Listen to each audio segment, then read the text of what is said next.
Hi there, it's Sarah from BJC here, and thanks so much for showing an interest in one of our online events. So in this upcoming event, you'll get to see part one of Feeling Salty. Now, I have to admit, it wasn't our best title, but Monica, our dietitian, who's got lots of experience, is talking all about salt, how to find it in food, what the daily recommendations are, how it impacts inflammation, and more. So enjoy part one of the event. If you'd like to watch part two, that's available for free for you to watch as well, but please consider joining our BJC Connect community, which you can do right here. But otherwise, enjoy part one of this Feeling Salty event. Good evening, ladies and gentlemen. Hello to each and every one of you. My name is Paul. Thank you for coming to our Wednesday lifestyle event. I'm one of the exercise physiologists here at BJC Health, if you don't know who I am. We are joined tonight by Monica, our most wonderful, intelligent, smart, bubbly dietitian, and she's going to talk to us today all about salt. She's basically going to walk through the health impacts. She's going to talk to us about recommendations, food label reading, as well as some strategies to help each and every one of us reduce our salt intake. Before we get into the main talk, though, I just want you to stay muted throughout tonight's presentation, just so that there's no interruption and that Monica can speak loudly and clearly. Also, though, if you do have questions, if you look to the bottom of your Zoom, you'll see that there is a chat box. Please put your questions in there, because then I can be your voice and I'll direct the questions directly to Monica. But with all that out of the way, I'm going to pass it on to Mon. Thank you very much, Mon. Thanks, Paul. Hi, everybody. Thank you for joining this evening. It's nice to have you all here. Now, I'm going to try and make tonight as practical as I can and talk a little bit about salt. I've got lots of products on the table with me, and I'm going to try and hold them up and talk to you about a few things. Hopefully, if you're really keen on learning more about salt, and it might be something that's going to help you, if you don't already have one, please grab a notebook and a pen, because there might be some things you'd like to write down tonight if these things are of interest to you. Okay, so let's talk about salt. It's one of my favourite topics. I bore clients with it day in and day out for years. Everyone goes shopping and then comes home, or they go through their pantry, and then they all come to their next appointment, and they always say to me, "Mom, I've learned so much, but I'm exhausted because now I'm looking at all the labels with salt." And it's really good after this, when you have time, to go and have a bit of an audit of your pantry and your fridge and your freezer, and find out a little bit more about the salt that are in the products that you like to eat. So salt is essential. It is actually important for us to have salt. It's optimal. It's needed for optimal muscle function and nerve function. And it also has a very important role in helping to maintain the balance of water and minerals in your body. So by all means, when we talk tonight about salt, please, the take-home message is not to reduce your salt to nothing. You still need some salt to function properly, and I'm going to tell you how much that is, and that's why you might want to jot a few things down as I'm speaking. But people ask me all the time, is it really that bad to eat salt? Because a lot of people like salt. It gives flavour to food and it helps to preserve food. And so that's another important function that salt has. It actually helps to keep bacteria out of food that sit on shelves. And so for a certain part of different foods that we eat, it needs to be there. But we have to be careful about how much we eat, because in excess, it can actually have quite a bit of an impact on our health. So short term, what are the short-term impacts that too much salt might have on our health? So one is that it can actually cause quite a lot of water retention. So when you have too much salt, your body tries to balance out its water to salt ratio. So it tries to hold on to water in your body to help your body do that. And so when you're holding this extra water, if you ever think of a high salt meal you've had in a restaurant, or you've gone out for lunch and you think, gosh, I feel really bloated. That's not always because you've eaten too much. Sometimes it's because there's a lot more salt than maybe you use at home, and it causes bloating, swelling. You might even feel like in your joints. A lot of my clients with arthritis will say to me, I have a lot of joint pain after Christmas when I've eaten a lot more ham or a lot more high salt foods, or I'm socializing a lot more. So it can cause bloating in your stomach. It can cause swelling around joints. And it can also make you feel like you've gained quite a bit of weight. And on the scales, you will gain weight because you're retaining water. And water, of course, has weight associated or mass associated with it.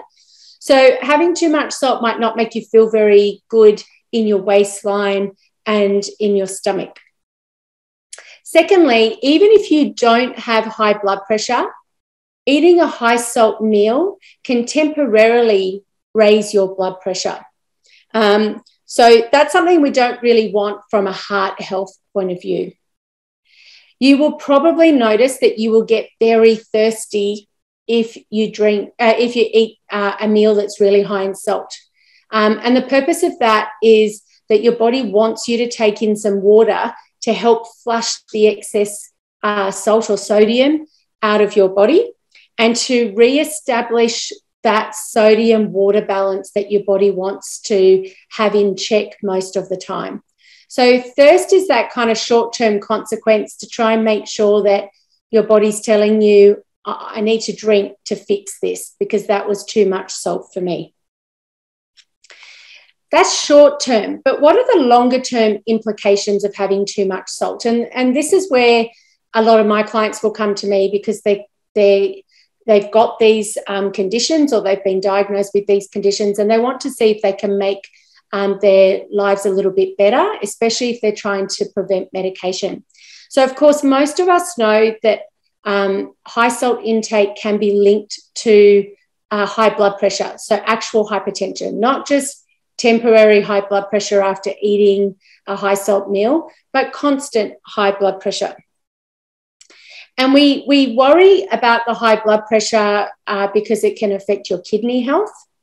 And it can also be part of the link to heart disease and an increase in stroke and heart attacks and things like that. So I once went to a conference where the person, the medical professional, professor, doctor, got up and said that salt as an ingredient is one of the biggest risks to premature death in the world, which was quite a big statement because as a dietitian, I'm thinking he's going to say heart disease is one of the biggest links to premature death in the world. But he said, no, actually salt that then is linked to high blood pressure, which can be linked to cardiovascular disease, then might be causing some of this premature death. So I thought that was a pretty big thing. And that probably when I kind of looked into salt a little bit more, I was a young dietitian and wanted to help people learn how to reduce the amount of salt in their diet. The last couple of things that high salt intake can be linked to is that it can be linked to stomach cancer. That's well known in research. And it can also be linked to osteoporosis. So as your body is trying to get rid of excess sodium and you're urinating, it actually leaches calcium at the same time. So a lot of people, when they come to me with osteopenia or osteoporosis, most people will say to me, I'm trying to eat more calcium. I'm even trying to look after my vitamin D. But not very many people know that actually salt can make your bone health more vulnerable. So that's a good reason to look after your salt intake. So knowing these things about health and knowing how it might impact, what do we know about how much salt is okay for us to eat in a day? So as I said, we actually need salt to function. So we need 1 to 2 grams of salt per day, which is equivalent to 460 to 920 milligrams per day. So mostly most clients will aim, if they do a salt diary, to try and have more than 500 or 600 milligrams of sodium per day. The upper safe limit of sodium in Australia is 2,300 milligrams per day, which is 5.6 grams. That's 1 teaspoon. Now, the reason why I'm telling it to you in milligrams is because our labels, our food labels on all of your food here in the back, it will all be listed as milligrams. So if you're interested in trying to get an understanding of how much total sodium you're having in your day, you can add it up with the milligrams on all the labels. So we need at least 500. Upper safe limit is 2,300. If you have blood pressure, the recommendation is to sit around 1,600, 1,600 milligrams a day. So I would say over my years of being a dietitian, which is 22 years in May, most of my clients will sit somewhere between 1,200 and 1,800 milligrams per day on average.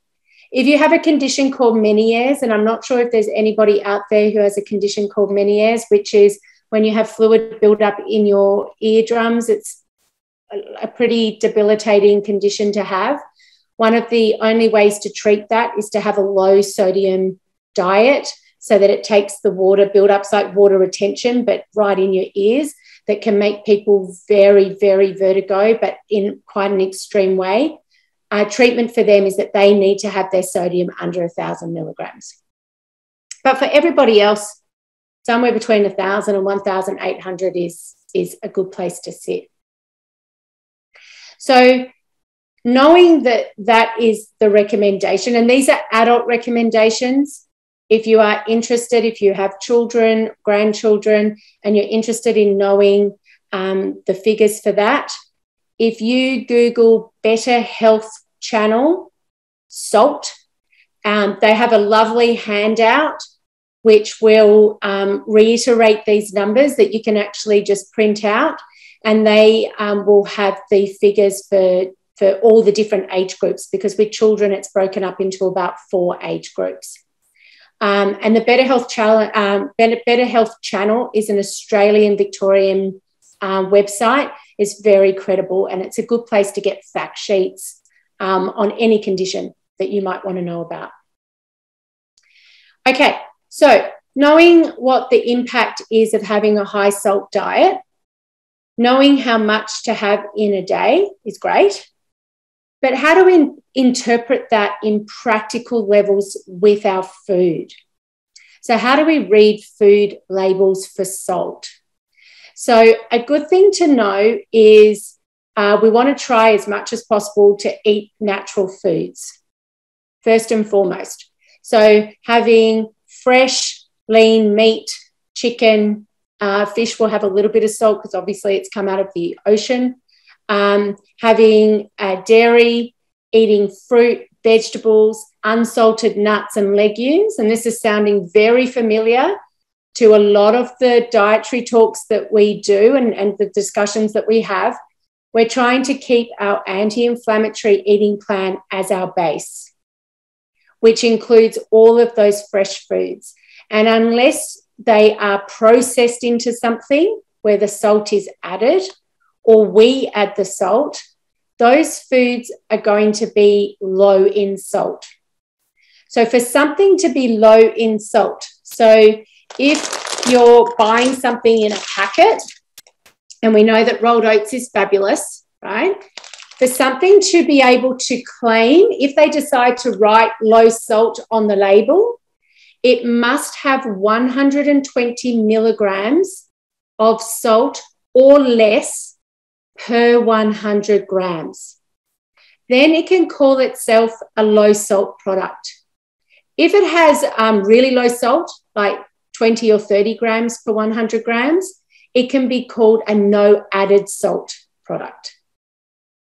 So you go down to the sodium for this one, for example, you go down to the sodium and it will tell you per 100 grams how much salt. And then it will also tell you per serve. And I will talk in a moment about why I think it's still important to look at the per serve and not just at the 100 grams. But these plain rolled traditional oats have less than 5 milligrams of sodium per 100 grams. So it is a no added salt product, basically. It's natural in its own form.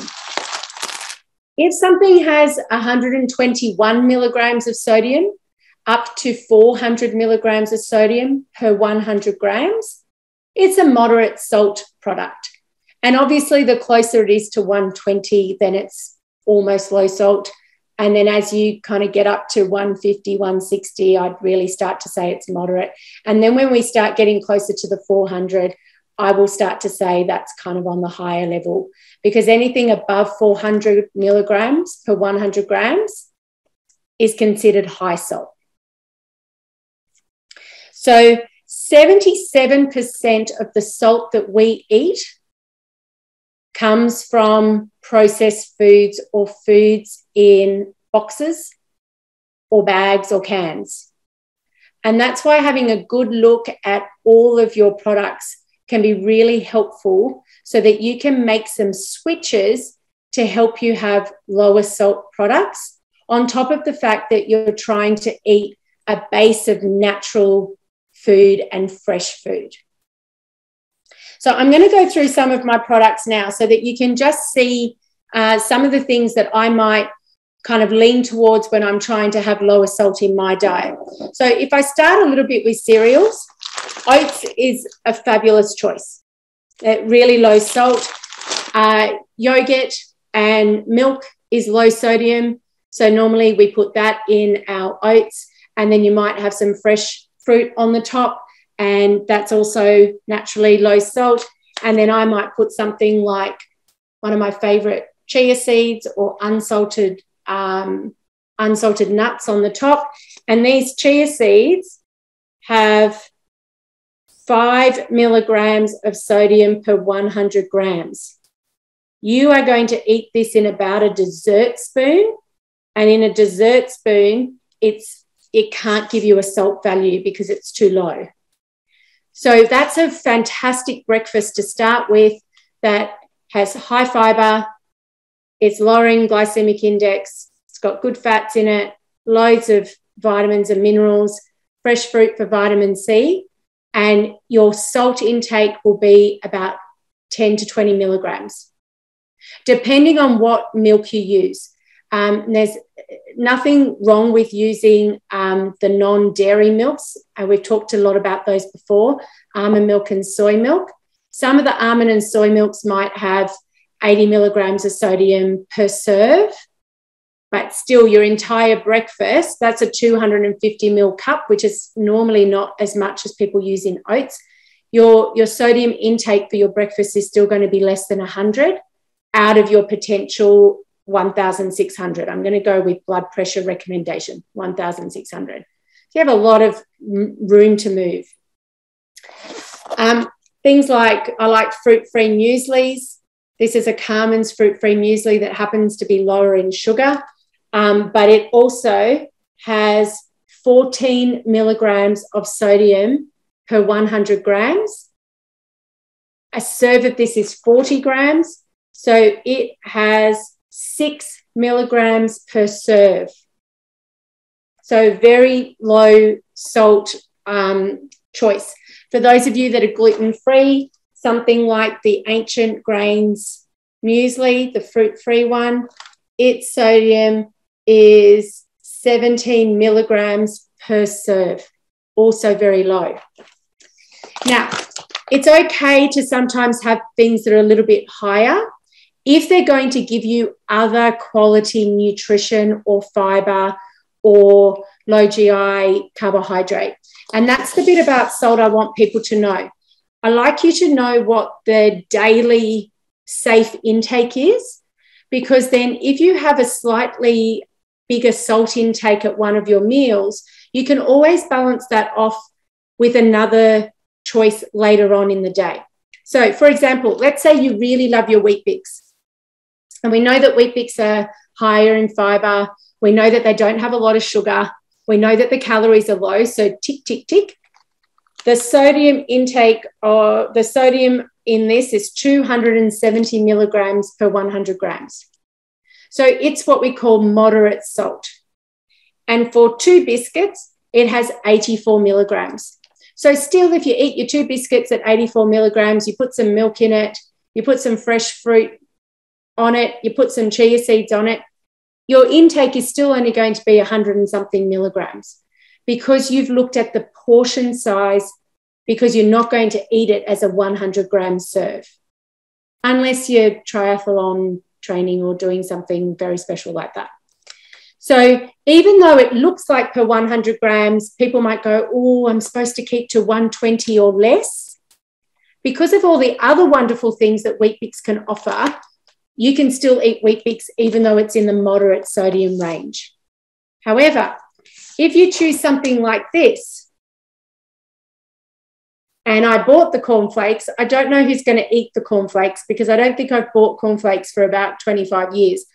But the sodium in this is 485 milligrams per 100 grams. So it's high. Rishu, I'll give you that because it's gluten-free and you need to do it for other reasons. But you can also have this one, which is really low sodium. So it has 485, and per serve, it has 169 milligrams of sodium. So even before you put any milk in this or anything else with this, it's already higher. It's already higher than all of those other products I've already shown you, the 3 other options. The problem with this is that it also gives you basically no fiber. It's high glycemic index, so it makes your glucose levels go up. It doesn't help your bowel. It doesn't help cholesterol. And so that's where we don't want to take the extra salt in, when the rest of the product is not helping us with our overall holistic health. So I might have to give that away. So that's a little bit on cereals, for example. I'm going to show you a few other things that are popular. These are the questions I get a lot. So people will say to me, what about crackers? Crackers generally are not good for salt. They're all high salt. I only have a couple of examples here of the ones that are not so good. I do eat like Vita-Wheat 9 grain. They do have quite a lot of salt in them, but I will keep my 9 grain Vita-Wheats to a serving of maybe 3 crackers, because then I'm going to put maybe a bit of hummus on it, fresh tomato, fresh cucumber, and actually make it more of a meal, so that I don't need 6 or 7 crackers to help me be full. And that's how you offset the amount of sodium that you eat. But for example, just some of these that look like very plain crackers, they have 871 milligrams per 100 grams. And so for something like that, and this is the type of crackers you see on a cheese board, where it's very easy just to keep munching, that sodium intake is going to add up pretty quickly. Something like these peckish, just plain rice crackers, again, they look pretty innocent. These have 430 milligrams per 100 grams. Now, Vita-Wheats, I do have Vita-Wheats, but I didn't have the box, so I thought I'd just leave them in my Tupperware container. Vita-Wheats have about the same amount of salt as these, but I buy the 9 grain ones, which have a little bit of fiber. They actually will fill you up a little bit. And so again, in the portion size, the smaller portion size, I know that it's a better snack than eating a lot of plain rice crackers that most of us need to eat quite a few of them to feel like we've had anything, if that makes sense. So have a good look at your crackers. Go and have a look in the supermarket as well. Line yourself up and read a whole heap of labels, because it will be very interesting that they can go from an average of 300-400 milligrams per 100 grams to over 1,000. per 100 grams of sodium. People always ask me about bread. So the average 2 slices of bread have 260 to 380 milligrams of sodium. So trying to get good quality bread, trying to stick to your multigrain bread, your dark rye, wholemeal breads, so that you're getting some of those good qualities out of the bread is quite important. There is a brand called Bill's bread, BILL''S. Bill's bread actually has a little bit less sodium in it. I think it's about 197 milligrams of sodium for 2 slices. And so when you look at some of these swaps that people will make, every time you save 100 milligrams per 2 slices or per tablespoon, it might not seem a lot for one product, but if you happen to eat 2 or 3 of those products in the same day, it will be what can possibly gets you from having an intake of 2,500 milligrams down to 1,900 milligrams per day. The average Australian eats 3,500 milligrams of sodium every day. And we want to get people from 3,500 to at least 2,300. And then if you have any heart issues, we want to try and get you, or osteoporosis, bone issues, we want to try and get you to that 1,600. So every time you make a switch, it can make a really big difference. So that was part 1 of Monica's event in Feeling Salty. If you'd like to continue watching and finish up the presentation, please consider joining BJC Connect. You can do so for free. The details are on your screen right now. But this way you can access more of the recording as well as a whole bunch of other recordings and live events that our team do on a weekly basis. So thanks for watching and hope to see you again on the screen soon.